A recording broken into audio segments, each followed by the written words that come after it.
Bueno, hoy es 31 de mayo del 2017. Estamos intentando comenzar una nueva línea de videos cortos de tipo pedagógico.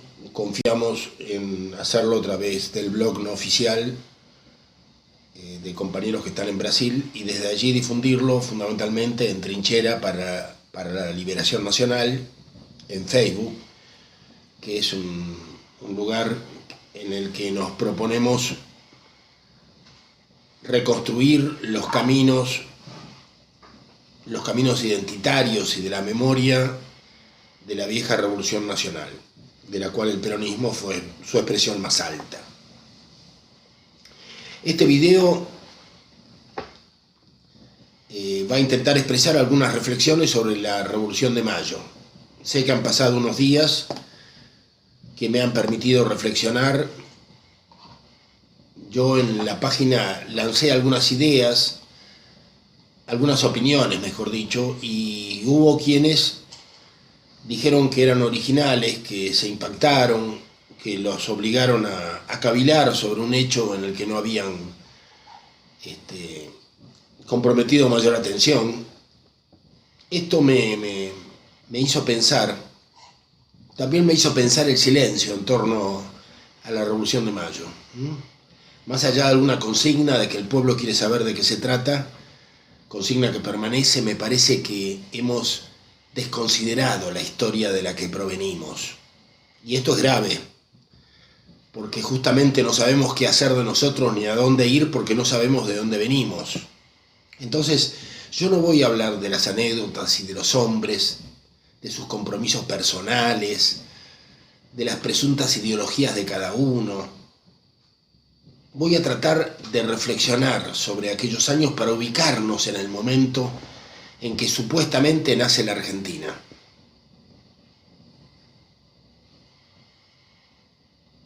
Concretamente, yo creo que la Revolución de Mayo es un proceso que desata un movimiento caótico, y porque es caótico es revolucionario también, porque arrastra la entraña de un mundo nuevo y totalmente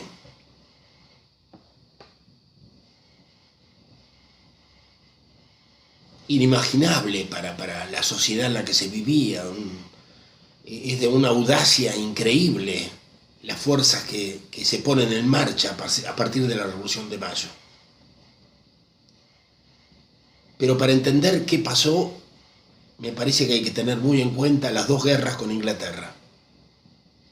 Recordemos que en Trafalgar se pierde la Gran Armada, España pierde la Gran Armada. Estamos hablando de España y haremos una pequeña diferencia cuando hablemos de la América Española, pero era un mismo mundo. España pierde el dominio del mar en la batalla de Trafalgar. Una batalla que esa flota le costó casi todos los mejores bosques a la isla de Cuba. Fue un esfuerzo gigantesco, no solamente de España, también de la América Española. Y los ingleses ganaron y ganaron los océanos. Y por eso es que después tenemos dos invasiones inglesas, porque tenían la impunidad de cruzar el océano. Y nosotros les ganamos dos guerras a los ingleses en ese momento. Más tarde le ganaríamos también la guerra de los ríos interiores. Pero en ese momento le ganamos, resistimos a dos invasiones y los vencimos. Y a mí me parece que eso va a desatar un proceso identitario y de autoafirmación y de autodignidad importantísimo. Quiero recordar a Frantz Fanon, cuando él habla de los colonizados en Argelia y dice: cada colonizador que muere un hombre y nace otro, porque el hombre dominado de la colonia nace como ser humano pleno cuando mata al colono. Pensemos entonces en las invasiones inglesas. Pensemos qué pasó con tantos voluntarios, con tantos libertos, con cuántos hombres del común que tomaron prisionero a un oficial inglés o que mataron a un sajón. Cambiaron para siempre. A veces se nos olvida lo que pasó. Fue una conmoción profunda en una sociedad como la hispanoamericana, como la sociedad de Buenos Aires, una sociedad de castas, donde según el grado de mestizaje que tenía un hombre, si era tercerón o cuarterón o era mestizo, tenía establecidos los oficios que podía desempeñar y el traje que debía usar. Era una sociedad de castas, donde el oficio estaba dado por la mezcla de sangres, donde el porvenir de cada uno estaba determinado por las reglas y los protocolos de una sociedad colonial.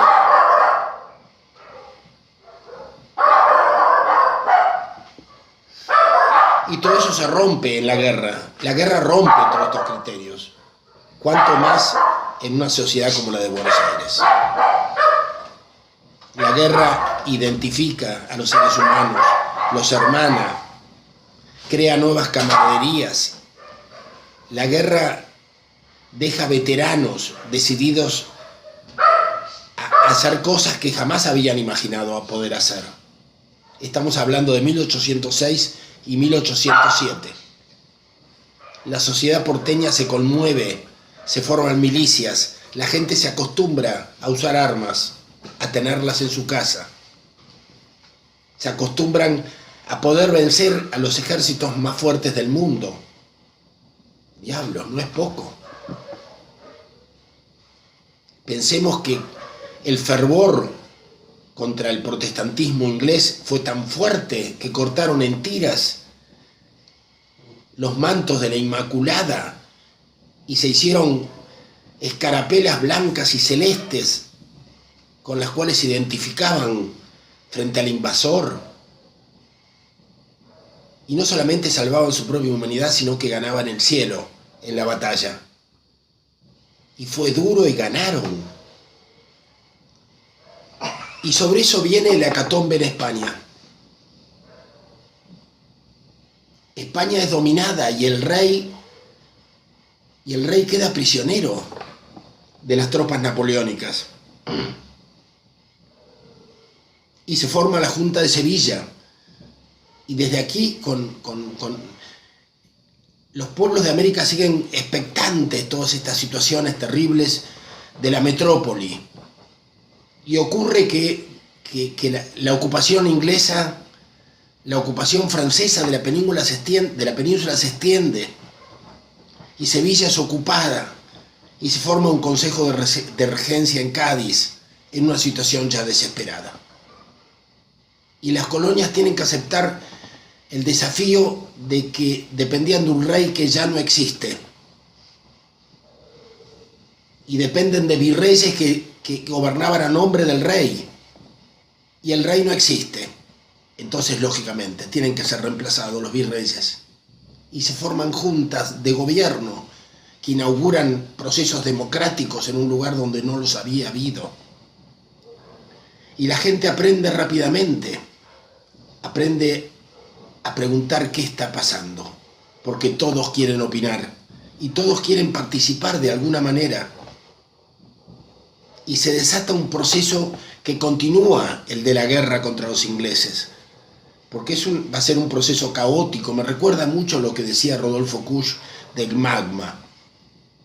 Se rompe la capa que contiene el magma y el magma volcánico fluye. Y esa es la Revolución de Mayo. Donde un cuarterón que a lo mejor tenía por destino solamente encender las farolas de las calles va a poder convertirse con una lanza y con un sable en jefe de una tropa. En la medida que se le pongan 100 hombres atrás, va a tener poder, va a poder discutir la sociedad que quiere. Increíble. Es un proceso, es un terremoto social. Pensemos en la figura de San Martín, el gran libertador. Hijo de Carlos de Alvear, de uno de los aristócratas más importantes de España. No puede asumir el apellido, porque su madre era una india. Es el camarada de armas de Alvear, San Martín, el que acoge a este huérfano, no era huérfano, a este niño que había que ocultar de alguna manera. Carlos de Albert luego, en un momento dado, lo lleva a España con el otro Alvear, con su hijo legítimo, y se forma como un militar importante que va a hacer todas las campañas de la guerra en España, pero que vuelve en aquellos años. Y más allá de su trayectoria militar, seguía siendo un mestizo. El propio Alberdi, cuando lo conoce en la vejez, se sorprende de encontrarlo más blanco de lo que imaginaba, porque todos lo llamaban el tape, o sea, el mestizo de guaraní y de blanco, porque era hijo de una sociedad de castas. Pero él, con los granaderos a caballo y con su talento, con su inteligencia, con su capacidad de innovación, va a ser el gran libertador de los pueblos de América del Sur. Y él expresa también esa explosión caótica de gente que quiere saber qué está ocurriendo. Claro que no era toda la población de Buenos Aires la que se concentró en la plaza. Llovía, había 300, 400 personas, pero muchos de ellos estaban armados, con armas de puño, porque estaban decididos a todo. La tensión era enorme. No solamente se trataba de reemplazar al virrey, sino de establecer una política. Por eso marchan las milicias hacia el interior, para convocar delegados, diputados provinciales a la Junta Grande. Son pueblos que están aprendiendo en medio de una situación caótica en que se rompen, en que saltan por el aire las castas. Están aprendiendo a gobernarse a sí mismos. El amo desapareció, la metrópolis está ocupada y todo el mundo está por delante. Y el último de los mestizos, con una tacuara y una lanza y poniéndose detrás a los paisanos, tiene derecho a opinar, tiene derecho a un mundo nuevo. Esta es una conmoción que nos resulta muy difícil imaginar. Hay que pensar en situaciones que se dieron el 17 de octubre del 45 o en el 2001, entre el 2001 y el 2002, para imaginar lo que habrá sido aquella revolución. Una verdadera revolución que trastornó todos los cimientos sociales de la América mestiza. Nadie imaginaba ser argentinos, eran todos españoles, eran españoles americanos, la mayoría de ellos criados en hogares españoles, de padres españoles, habían estudiado en Chuquisaca o en Madrid, se sentían españoles pero americanos. No era lo mismo, y cada día que pasaba fue más diverso.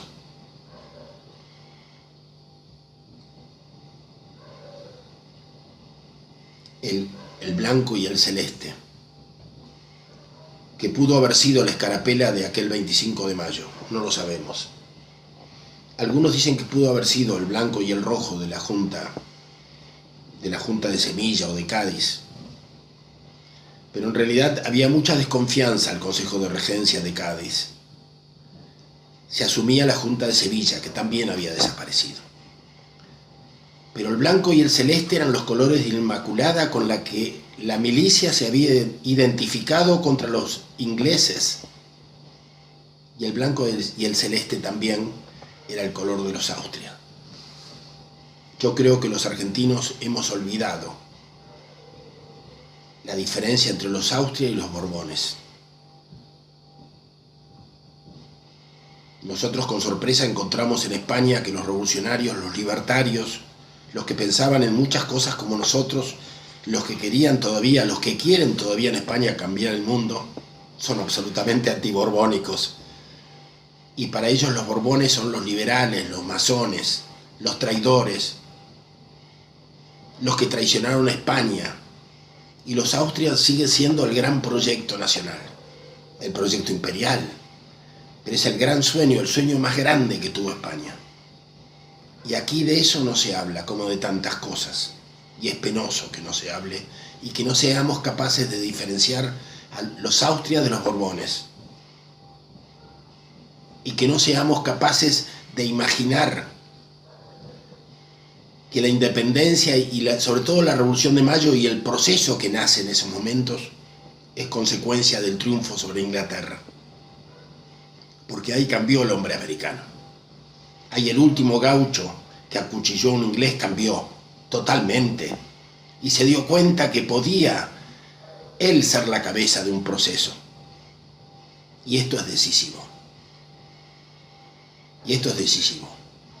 Realmente América se va a trastornar totalmente cuando pierde la metrópoli y cuando aprende a gobernarse por sí misma y se forman juntas en cada una de las ciudades importantes y se eligen delegados y diputados en cada uno de los pueblos del interior.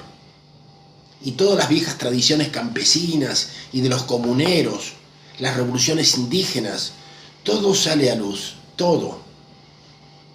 En una América que ahora es fácil hablar de blancos y de negros y hablar de genocidios, es tan fácil y tan tonto.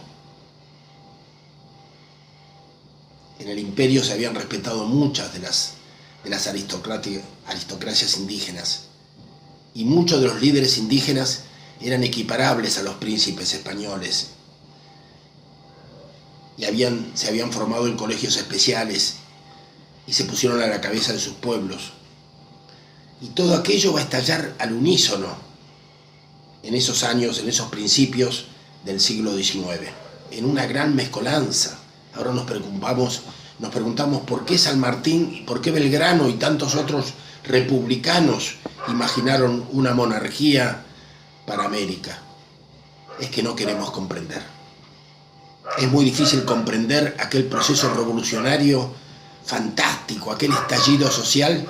Es imposible comprenderlo desde la posmodernidad y desde el progresismo estúpido en el que estamos ahora. Aquel fue un momento de liberación donde lo único que imperaban fueron los grandes sueños y la sorpresa de encontrarse con que todo era posible y que lo imposible era posible hacerlo realidad.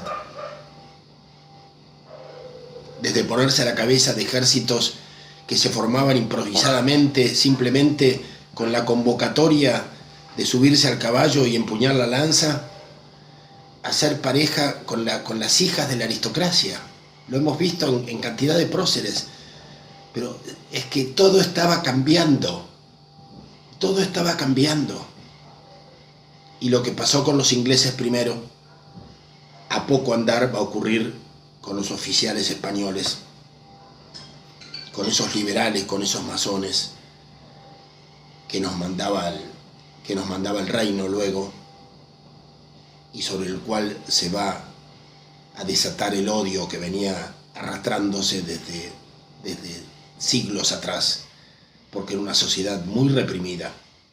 Repito, era una sociedad de castas, con muchas heridas, con muchas represiones, con mucha autocensura, y todo eso estalló en un sueño inmenso en el que todavía estamos cabalgando. Ojalá estuviéramos todavía con ese entusiasmo de aquellos líderes que salían con su caballo y cuando volvían tenían 300 jinetes detrás y eran un ejército. Bastaba tener un caballo y una bandera y un prestigio personal, y ese prestigio se hacía en base a coraje y a rebeldía, que es lo que hemos perdido. Ojalá estas experiencias seamos capaces de validarlas hoy, en función del peronismo que predicamos, en función de retomar la Revolución Nacional para enriquecer la trinchera por la liberación nacional desde la que estamos peleando.